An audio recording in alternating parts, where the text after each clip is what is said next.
উন্নয়নের ডানায় ভারত স্লোগানের মধ্য দিয়ে দেশের ৮০তম স্বাধীনতা দিবস পালন করল রাজধানীর বনমালীপুরের শতদল সংঘ। জাতীয় পতাকা উত্তোলনের পাশাপাশি সুসজ্জিত শোভাযাত্রায় এক বর্ণময় অনুষ্ঠান উপস্থাপন করল শতদল সংঘ। সাদা পায়রা উড়িয়ে এই সুন্দর কর্মসূচির সূচনা করেন সাংসদ রাজীব ভট্টাচার্য। এই বর্ণময় কর্মসূচি প্রসঙ্গে সংবাদ মাধ্যমে কথা বলতে গিয়ে সাংসদ রাজীব ভট্টাচার্য জানান, এই ৮০তম স্বাধীনতা দিবসে করলাম এখন এই শোভাযাত্রা শহরের বিভিন্ন পথ পরিক্রমা করে আমরা আমাদের ক্লাব প্রাঙ্গণে উপস্থিত হলাম। ধন্যবাদ।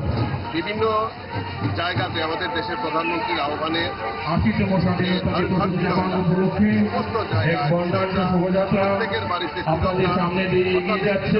আমাদের সম্মান মান এবং আমাদের স্বাধীনতার স্বাভিমান, সেটাকে সম্মান এবং শ্রদ্ধা জানানোর জন্য হর ঘর তিরঙ্গা আমরা উদযাপন করছি।